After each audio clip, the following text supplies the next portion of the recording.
Ladies and gentlemen, start your engines!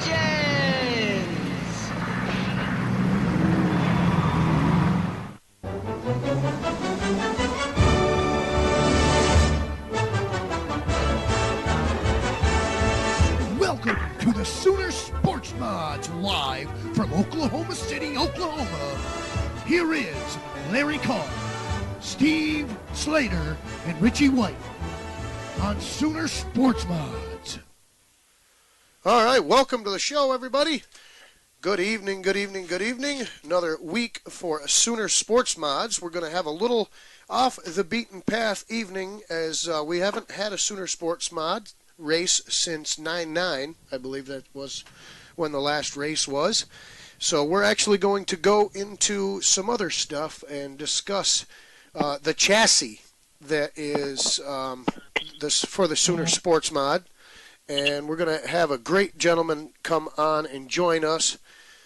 He actually designs the chassis, and he also races them. So we're going to have him come on, talk to us a little bit about the Sooner Sports Mod chassis. And then we're also going to have some sponsors of the show and of the series on to talk about what they're doing and how they sponsor the Sooner Sports Mod series. Gentlemen, good evening, and how is Oklahoma City, Oklahoma? Good evening, Richie.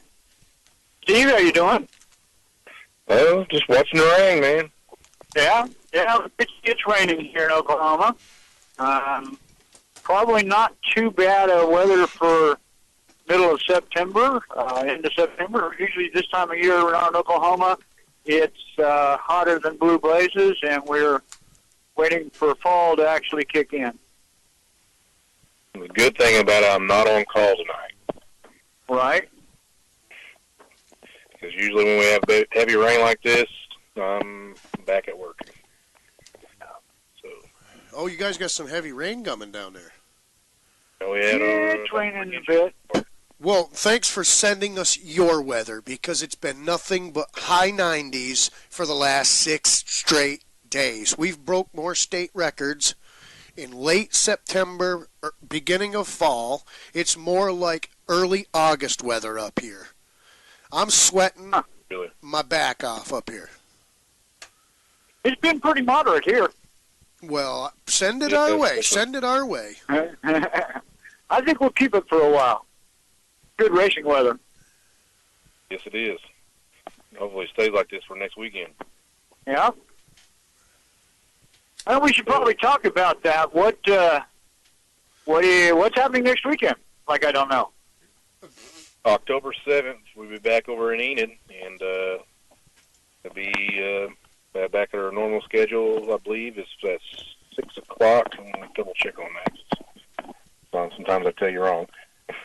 So, yes, it is. Races, the hot laps start at 5, races start at 6. They will have a band there. I think it's like 3 o'clock. I think the band usually starts there, 2:30, 3 o'clock. I think that's right. So, yeah, I'm ready to pack the house again. Yeah, we had a good show there last time. Unit's always a good track to go to for us, so that ought to be really interesting. Yeah, we had a really good show. The guys seem to like running Enid, and we get a good car count there, so that's always good for everybody, for the fans, for the promoters, for the series.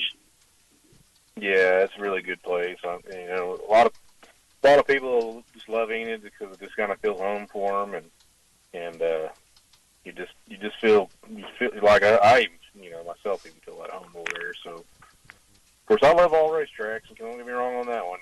Like, can't miss. And I think those couple weeks I've been off, I've still been at the racetrack, so right, can't miss them. Well, we got a really interesting guest on the show tonight, or actually three interesting guests on the show tonight. Steve, why don't you tell us who's coming on? Well, it's been a long-time friend, Curtis Allen. He owns Western Flyer Chassis. And I asked him to come on the show and kind of explain about, Sportmod chassis. I know quite a bit about them, but I figured what better guy to have it is the guy who actually built them. The legend, so I the man. Come on and right. He's also our second-time winner of the series and the first inaugural Fallen Hero 50 winner, which I've already talked to Cody Brewer at Red Dirt for next year, and we're on board for next year. So we'll have another one next year.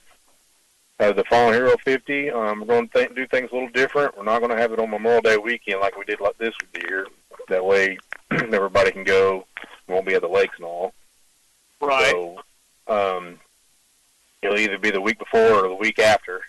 We haven't got a set schedule yet, but we're getting close as far as all the tracks. We even talked about having a live race video out there, so I think that'll be pretty interesting, just to get this series out more and get the more attention to the racetracks. Right. Anything that promotes racing is a good thing. Yeah, most definitely. So the other people we have on is Angie Fletcher at Knockout Graphics. She's going to talk about our sponsorship together and talk about the series champion will be getting a half wrap for their car. So whoever wins the series championship will end up getting a half wrap. And also Dusty White from FB Designs. He does all of our designs and logos and everything like that. And he's going to talk about our relationship, that we've known each other for quite a while. I think we've about 12, 15 years. I can't even remember. It's been a while. He's done my street stock, my sport mod. He's done my son's car. So I wouldn't ask for anybody different. Yeah, they're both two great people who do really excellent work and know their business. So it'll be a pleasure to talk to both of them. She's also got something very special coming up that she just announced to me here a couple of days ago. I'm going to let her announce it, something that she's going to do different with the business. So I would like for her to go ahead, and I'm sure she would probably prefer to say it herself, what she's planning on doing. So. All right. So big announcement coming from Knockout Graphics. Yeah. That'll be I'm pretty interesting. excited about it. It'll be good for her. Remember, folks, you heard it here first. That's it. All the latest news, gossip, weather, and sports. Most definitely. Been really busy the last couple of weeks. I've been working on trying to find a place for a banquet. I thought I found one place. I'm not quite sure yet. I'm still kind of leaning towards it, but I want to make sure everybody's happy, so I want to make sure it's top notch for everybody. Right. So, matter of fact, my wife kind of took it away from me, actually. Originally, I was starting to do it, and she says, "Nope, I'm taking over on this end." I was like, "Okay." So that may be a good thing. She's done a lot more of banquets and stuff like that. So I think, you know what better person to do is my own wife, right? Absolutely. So even though we haven't had any races, I'm still busy. You haven't scheduled that yet, have you? No, I'm looking towards probably late January, early February, and the reason I'm doing that because November 4th is our last race of the year. Then you got the holidays coming behind that, so it just makes more sense to wait till after the holidays are over. That way, everybody's kind of wound down and everything, and probably more likely at the banquet I'll go over the rules and go over the plans I've been thinking about for next year, and I've got a few ideas I want to do, and I think it'll be better for the series. Cool. But I don't want to get too crazy with the rules. It's just maybe one thing, and as far as one thing I want to change is this year I've been having a registration fee plus the entry fee. Registration fee's only been a yearly fee. Then you have your weekly, your race entry fees, which is $20. So what I want to do is drop the registration fee, and the reason behind that is next year we're going to be traveling from Kansas all the way down to Texas. It makes more sense to me. Those guys shouldn't have to go pay the registration fee because they're not going to probably be traveling as much, or if they do, they don't have to be out as much on expenses. But I am raising the entry fee up to $25 just to kind of make up the difference. So, give or take a little bit, but I'm not I don't want to go any higher than where we're at right now. Right. But that's been kind of my ideas. I've been kind of shooting for. Well, I think those are good ideas.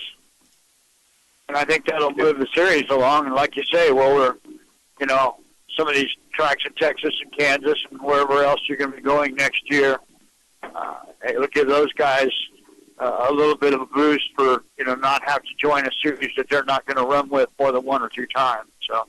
Right.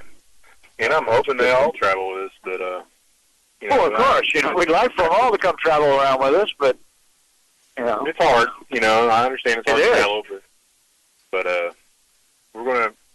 we're looking at about 20 races next year.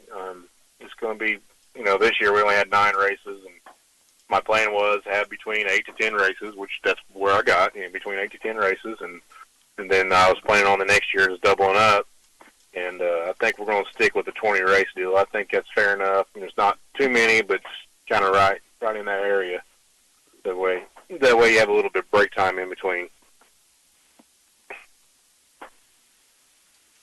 Yeah, that's not too many, I don't think. Right.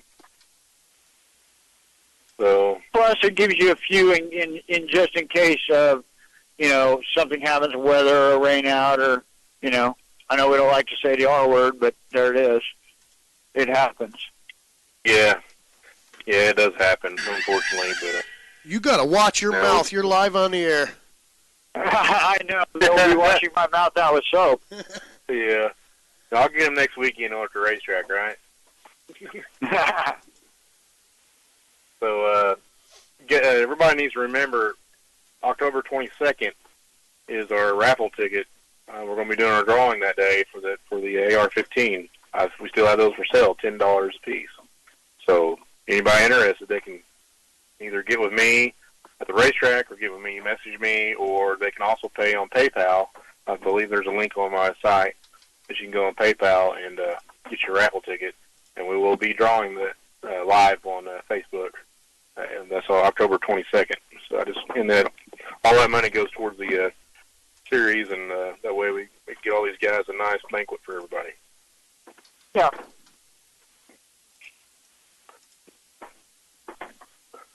But next year you're going to have Smiley's on board. Smiley's is going to be on board next year. Probably going to give us a little bit for the banquet, just to kind of introduction for the 2018. Also, Earl Baxter from 41 Shots. He talked to me last week, and we all made a decision, and he's going to come on board with us and give us gift certificates for every race. So I'll be giving those out. Haven't really decided how I'm going to do it. Maybe a random drawing or whatever. Maybe at every event. That way, you're not just getting one person and just whatever comes up, we'll end up getting. They will be getting a certificate for 41 Shocks, which is going to be really cool. It's cool having a shock company, having a sponsor, and now we got Smiley sponsoring us, and it's really growing, and I'm really appreciate everybody that has helped us this year. Gorfam Athletics, they've been really awesome. They do some really great trophies for us, and can't wait for next weekend to see what they come up with next weekend, because it seems like he's got something up the sleeve every time. Right. Of course, I got Steve's Automotive Machine, High-Tech Tackle, which is going to be doing the AR-15 with us, Knockout Graphics, and FB Designs. And we also have the Ellis family. They've been donating for the Hard Charger Award every week. So, man, that's really cool having a family doing that for the series. I can't thank them guys. David Spookins photography. He's been really awesome with the new photos. I couldn't believe some of the things he's done, and I believe some of the pictures that we'll have on tonight will be on the show. His pictures are absolutely amazing to me. The very first ones that I saw of his, I was just taken by them, because he's not what I would call a dirt track photographer in as far as he doesn't. I mean, he does take. You're right.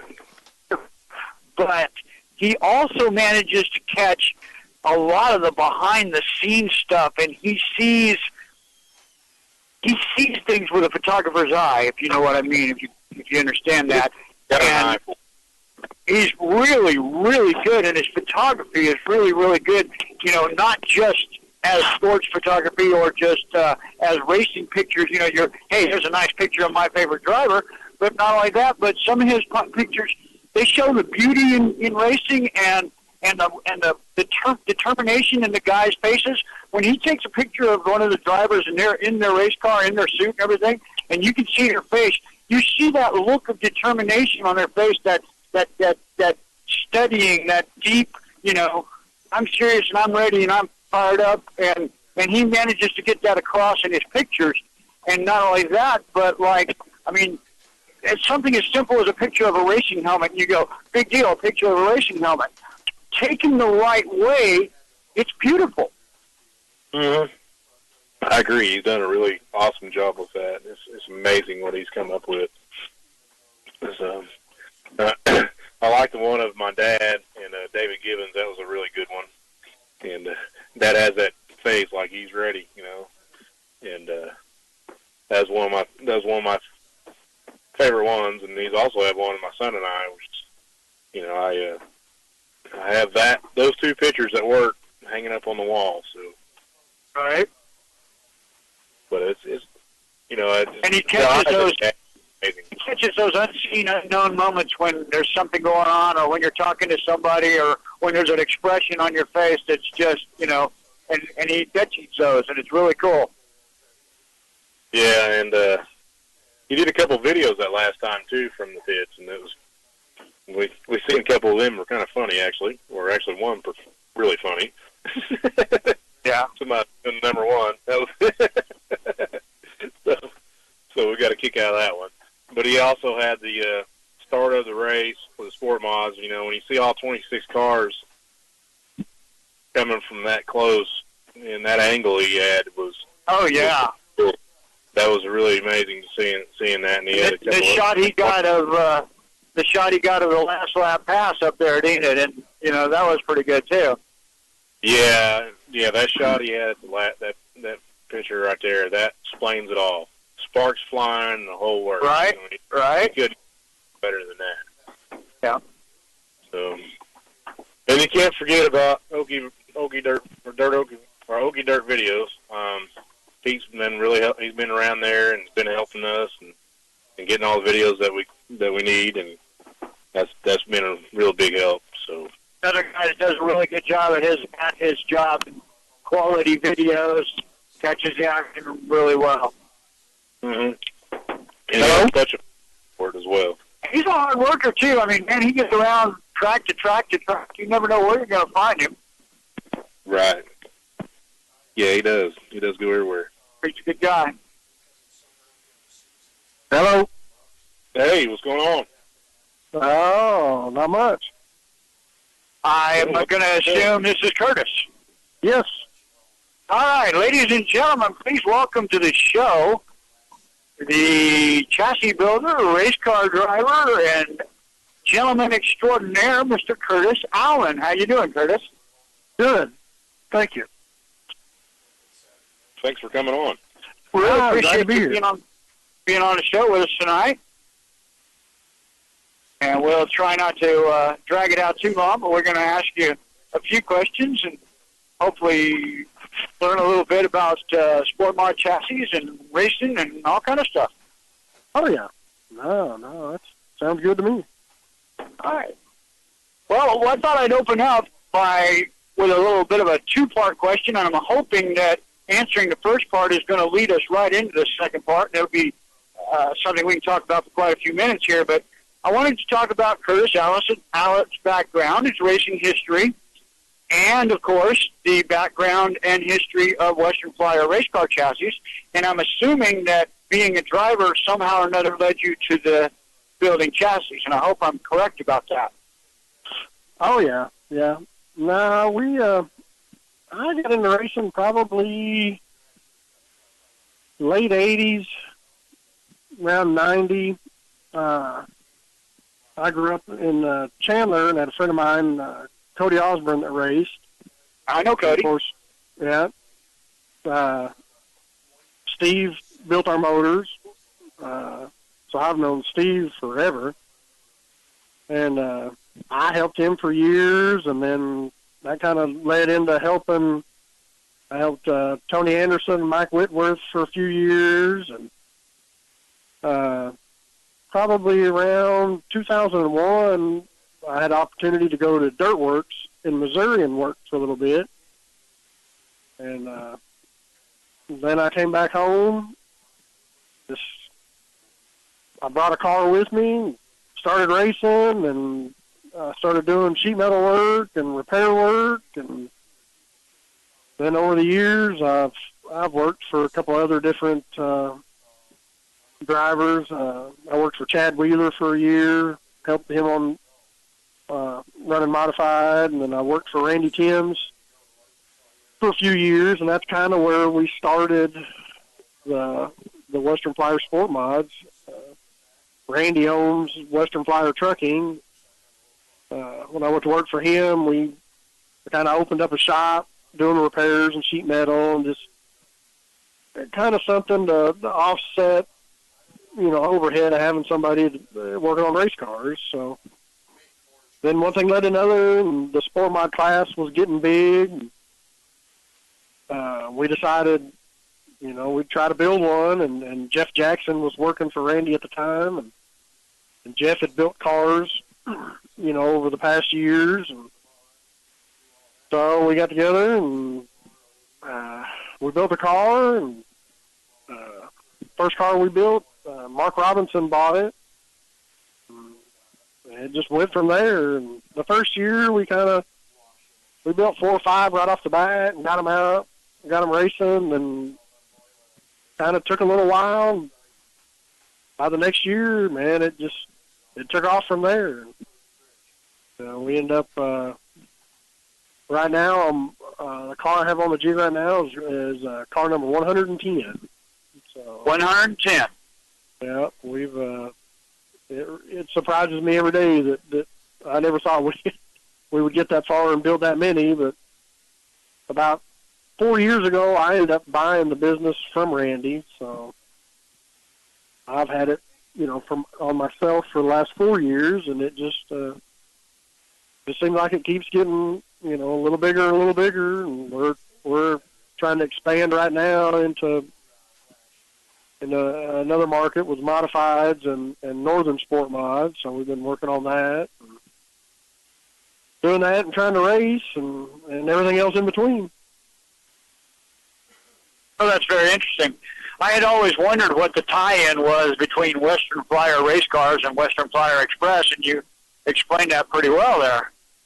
Yeah, a lot of people, I get asked all the time if I own the trucking business, and I'm real quick to tell them, no, I want no part of that. But you got enough on your hands, the name was, when I bought it, the name was already out there so much that, and I thought, man, it'd be hard to start it over and try to keep the same image and the reputation that we had. Absolutely. Once you have an established name, it's a good thing to stick with it, no matter how it changes hands. Oh yeah. So your cars are under the tail ends of some of the best sport mod drivers around the state of Oklahoma, and they're very successful. Is it a combination of car and driver, or do you want to pat yourself on the back a little bit and say that those Western Flyer race cars are responsible for a bunch of those wins, or what's your, I can't take all the credit. We've had the pleasure of working with a lot of good drivers, but it's also helped. We've had a lot of help from other, a lot of support from shock people, and it's a big, kind of a big group effort. Everybody works together really well. We get a lot of good feedback from drivers that we can, pass along to other drivers, and but we've constantly tried to work and and make it better and better. And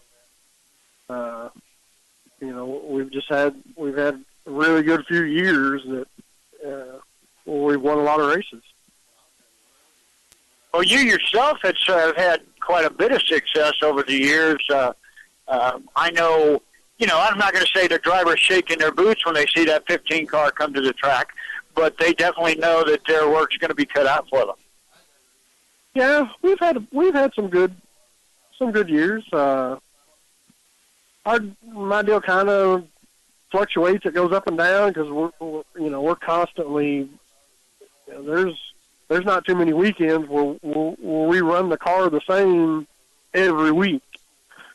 So we might hit on something and get it going good and win some races, and then we might get off onto something else and it not be as good. So we don't win as many. So it kind of goes up and down, but we've had some really good years. Yes, you have.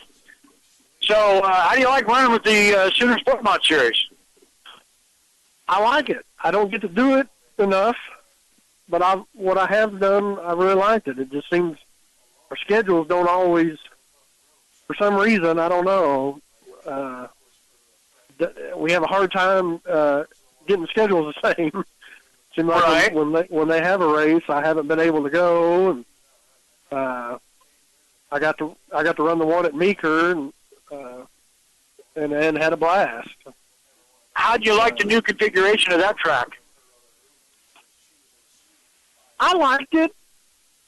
I think I kind of I still like the old configuration better, but it seemed to me it raced really well. I was there a few weeks before. We kind of went on a weekly show just to kind of check it out and kind of see what we knew we were going to go do the Sooner race there. So I wanted to get some laps on it, and really wasn't sure after that first race, how it would be. But when we went back, it was very good. I mean, it was normally when you run a 50-lap feature, you kind of tell yourself, I'm gonna try to cruise for a few laps, and stay out of trouble. And man, that deal, it was from the drop of the green, you were racing every lap like it was the last lap. Well, that's good racing.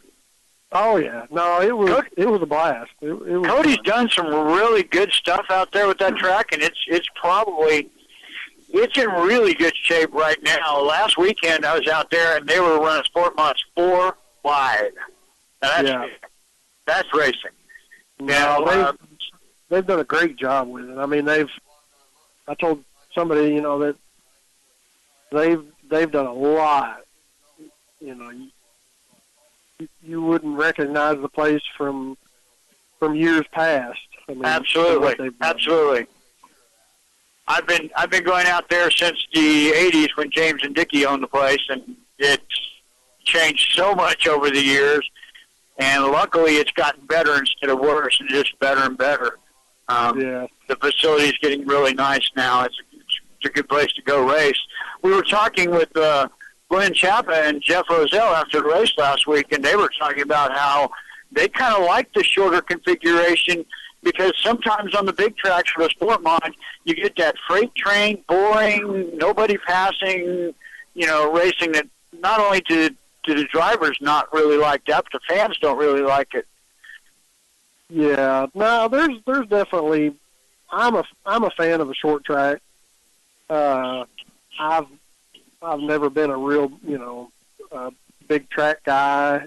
A lot of people like the big tracks because of the speed, but to me, I would rather you can slow the speed down and we can race 2 and 3 wide for 20 laps. I get a bigger thrill out of that than going fast. Absolutely. I think most people would agree that watching 2-3 guys door to door, lap after lap, never touching each other is as good as it gets when it comes to dirt track racing. Oh yeah, no, that to me the the thrill of the speed, you lose that after a couple laps. And but man, when you're racing like we raced that 50 lap, and you couldn't tell if you were going 5 mile an hour or 100 mile an hour. I mean, because you were just, you were around somebody, trying to pass somebody, or getting past, or, it was just nonstop action. Yeah, I was there that night. It was a great race. It really was a great race. So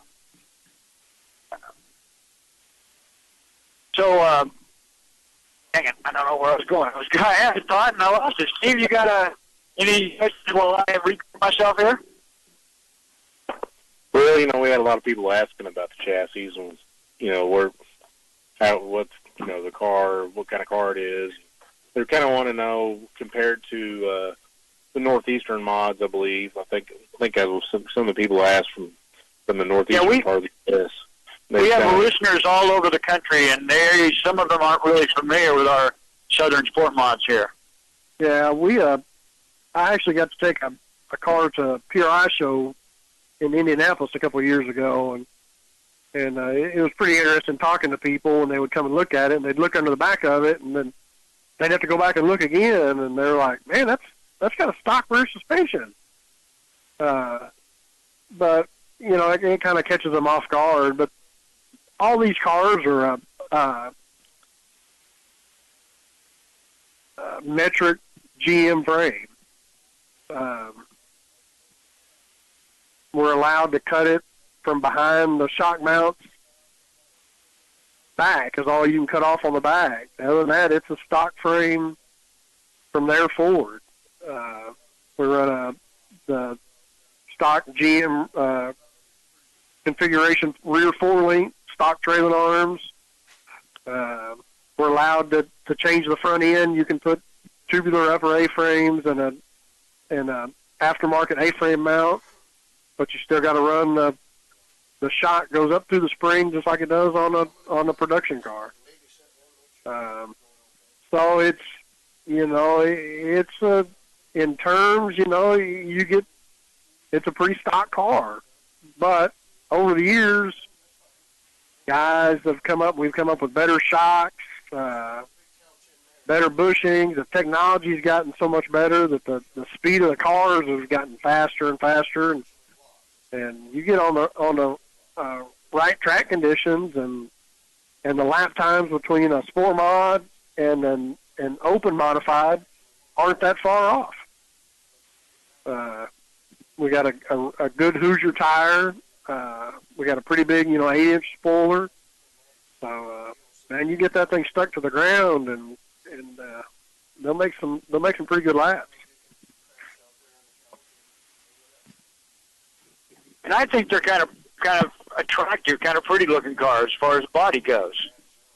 Yeah, no, that's the deal. Everybody is over the years when they first started, they weren't quite as sleek looking, I would say, as what they've grown to be. But over the years, and it's probably a deal where over the years there's been more of modified influence has gotten into it. Right. But I remember, and I know you do, the old IMCA modifieds when, for instance, Anderson and Whitworth were running in the IMCA modifieds, and they had that, pardon me for saying so, ugly probe body. Yeah. that was a horrible body, and luckily they've come away from that, both with the modifieds and, of course, like you said, the sport mods have just kind of taken a little something from their bigger brothers and made it their own. And there's some really beautiful cars out there. Yeah, that was something we kind of, when we got into it and started building them, was the appearance of the car had to be, we wanted to make a car that looked as much like a modified as we could. Because that's what we had all run and built and thought looked cool. So that was what we strived for from the first car was to, and over the years, we've had people that tell us, oh man, we can't, is that a modified or sport mod? Because they can't tell the Right. difference. Right. And that's exactly what we were going for. We wanted it to look like a modified. Yep. We I've didn't been in the want it pits to look myself like and had to ask sport mod. people, you know, you've been successful then because they look just like a modified. Yeah, and that's always been our goal was, right off the bat was the quality. We knew we could make the car fast, but we wanted the quality to be there right off the bat. Right. And that seems to be we've kind of had that reputation over the years of not only we got a car that can be pretty fast, but the quality is what we're something else we're known for. Right. Plus, I hear you're pretty darn good at tech support, so to speak. If a guy is having a problem with setup or anything, that Curtis is the guy to call. We try. I mean, I try to answer the phone as much as physically possible, and it rings a lot. And it helps that I try to race as much as I can, because that helps. Me try to give a guy an idea of what he can try, or he may say, hey, I want to try this, and I can tell him, well, I tried it and didn't like it, but you may like it. And that's the thing we've learned. Everybody's different. There's some stuff I like. I've got some drivers that didn't like it, and same thing. They've won some races on some stuff that I don't like. Right. So it's kind of you got to work a balance out there where you kind of have to feel them out and figure out what they want to feel, and then you can kind of I try to help them. Try this and this because it'll it's going to give you the feel that you want. Right. Not just give them a standard setup and say, here, you have to run this, or you're not going to go anywhere. You Right. have to try to tailor it, and you give them a base setup, say start here, and then everybody's kind of got to work off of that to their own comfort. Sure. Because not everybody's driving style is the same. Not everybody's, wanting the same thing. No, everybody's got a little different. A little different how they want to. You got to. I like to drive a car real straight. I don't like to be sideways. Sometimes that's not the fastest way, but so some guys like to be sideways. Some guys like to slide a car getting in the corner. And, once again, sometimes that's not always the fastest way, but everybody's kind of got what they like and how they drive, and you kind of just have to figure out how to work around it and give them what they want. It sounds good to me. Sounds like that would be a working thing, and it seems to be working quite well. Yeah, no, it's always we're always trying to get it a little better and a little better, and sometimes you have to try different things, and sometimes they work, and sometimes they don't. But right. So what does the future hold for Western Florida race cars? What do you guys got coming up, going on? We just got our first modified done and ready to go to powder coat. Ultimately, the Southern Sportmods our main thing that we'll keep working on, but you always got to feel like we always got to try to grow it a little bit. So I kind of wanted to get into the northern sport mod.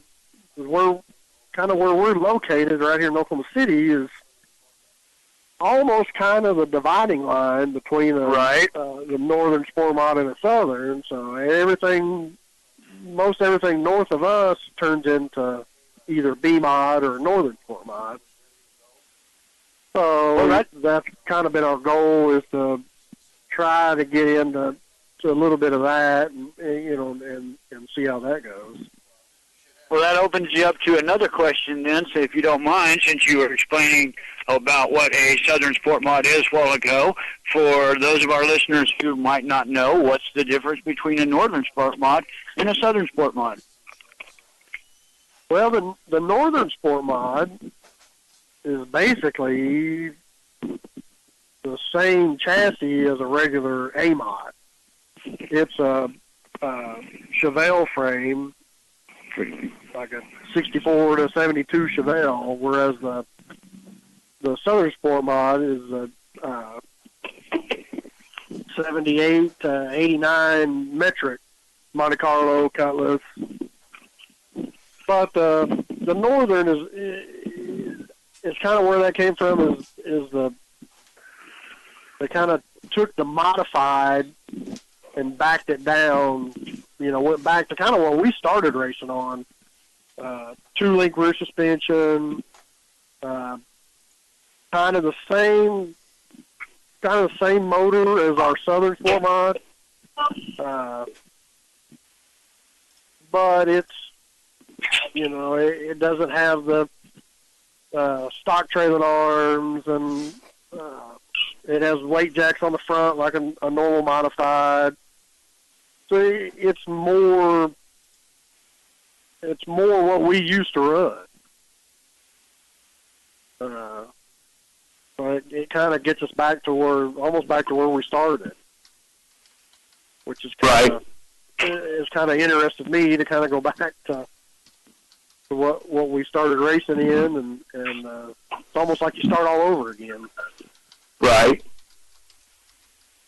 But you put them out on the track together, and they race about the same. We go to some races where they actually run them all together, and man, we've gone to Humboldt, and they have that BMOD Nationals at the beginning of the year every year. Right. And I've had Southern guys go up there and start up in the first 2 or 3 rows of the feature.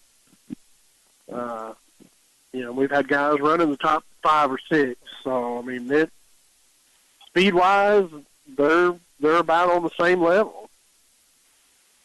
Well, that's good because if I understand correctly, Steve, next year we're looking at doing some B-Mod challenges and things like that, aren't we, with Sport Mods versus B-Mods?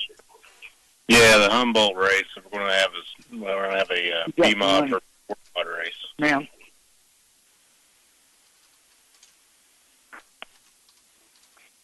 This is what we have planned on that. Haven't got a date on that yet, but we'll hopefully we'll get that announced here pretty quick. Yeah, Humboldt's a perfect place to do that because it races well between the 2 cars. I mean, there's some places where they might not be as competitive one versus the other in different track conditions. So, but Humboldt seems to kind of balance it out, and they race really well together. Yeah, myself, I haven't really been to Humboldt yet, and it's been one of my tracks that I've been dreaming to go to. So now I'm fortunate enough to actually make it up there. So it's going to be pretty exciting. They've done a wonderful job. I first time I went there was probably back in probably around 2001. I mean, I didn't go back for several years, but have been back several times since then, and it's always a nice facility. The track's always good. Racing's great. The concrete walls are hard. I mean, you don't. I've left some marks on them. I haven't seen the soft concrete wall yet. Yeah. I've seen some that are a little harder than others, it seems like. I tested Longdale out one year, and it didn't move. Yeah. Yeah, I've seen several people test that front wall out at Meeker, and you know what? It doesn't move at all either. Yeah, that one, of course, it's a little better than when it used to have the old guardrail up there, because the old guardrail, would reach out and grab you. Oh yeah, it would. It's like Yeah, I a think my cheap dad on did it. that guardrail for in his late model back in the day. Yeah, that guardrail's eating a few cars, that's for sure. Well, Steve, you got anything else for Curtis? Well, I just want to tell him thank you for coming on again, and are you planning on going to Longdale this weekend? I think we're going to try to go. I probably won't race, but I think we're going to try to go. Yeah. Kind of in between right now. I've had a guy. I think I have my car sold, so we've kind of not. It's kind of in between being put together and taken apart. Right. And we've been so busy with. We've had a shop full of customer cars here in the last couple of weeks, and with trying to get this modified done, we're going to try to run it some next month. So we haven't had much time to do much racing. So, but we may try to go up there. I definitely like to support that event. Yeah. Yeah, I want to tell them good luck to all your drivers, and hope we get to see you October 7th as well. Hopefully hopefully one of them will go up there and take that money home. Yeah, most definitely, right? That's what it's all about. Having some smiling faces, right? Yeah, that's what we like. Yeah. Well, you want to thank any of your sponsors? Yeah. I always got to thank David Tanner at Wichita Tank. Man, without David's help on my Sportmod stuff, I would probably be sitting in the stands watching more than racing. Kevin DuPont is a big help on suspension stuff, shocks and everything. Smiley's has been really good over the years, and they've done a ton for the racing all over.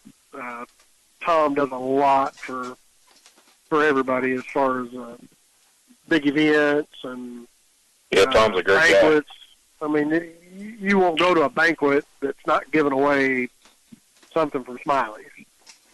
Yeah, he's a great guy. So Tom's been real good. So, but no, we got a lot of good help. Been really fortunate. So hopefully we can keep it going. Sounds like a plan. Well, Coach, I want to thank you for coming on and talking with us, and invite you to hang around if you'd like to. I think we're going to have a couple more guests on, and I'm going to have Richie put out the phone number a couple of times and see if we've got anybody that wants to call in and ask any questions or anything. And like I said, you're welcome to hang around with us if you've got time. Okay, yeah, I'll do that. Cool. Glad to have you on. All right, Richie? Oh, hey, guys. How are you? We've yes, been talking absolutely. here. That's you in the background. Can you hear me? Yeah. Okay, I just wasn't sure if you could or not because I can't hear myself think. There we go. I hear myself a little bit now. Anyways, right. give us a call. Ask any questions of Curtis Allen and the Western Flyer chassis. The number is 5189522944. And I just wanted to quickly ask you, Curtis, for myself, on my end, I tried to get somebody up here to get online with us because I wanted to talk a little bit about the differences of the sport mod cars that you guys have down there, the chassis you have down there, and what we run up here, the TO Pro cars and the Bicknell chassis. The differences, and what I've noticed, at least in pictures, that your chassis is much longer than our modified or sportsman chassis that we have up here. Yeah. There's if you broke them down, you peeled all the sheet metal off of them. There's a world of difference. Ours basically, I go find me a 81 Monte Carlo. We take the body off of it, and strip all the suspension, and we we use that whole frame until you get behind the rear end, and we cut that off. Other than that, we use that whole stock frame. Oh, You know, wow. whereas what you guys have up there is, you know, is an all tube car, and basically almost looks kind of like a sprint car with a modified body on it. Right, right. And that's basically Yeah, a lot of our stuff is like that. Yeah, yeah. So we're using we use the stock rear end, stock trailing arms, stock front suspension. So we use a lot of when they first started that class and come up with it, that was their intent, was the guy doesn't have to go to a chassis builder to buy all his parts. The guy can go to salvage yard. He can go buy his own. He can go buy him a 80 Monte Carlo. Well, now he's got his rear end, his trailing arms, his A-frames. He's got all his parts there. And then that's kind of where they started it, is what they wanted, is for that guy to be able to go to a salvage yard or somewhere and buy that stuff and be able to use it.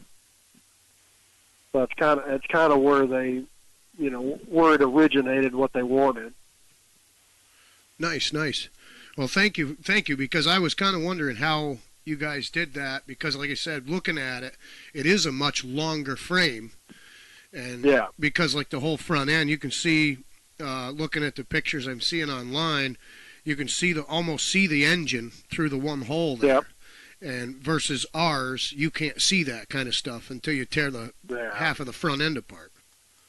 Yeah, and it was, the modifieds were popular. I mean, down here, the IMC modifieds, USMTS modified, that's our, kind of like the big block and even the small block modified up there is for you guys.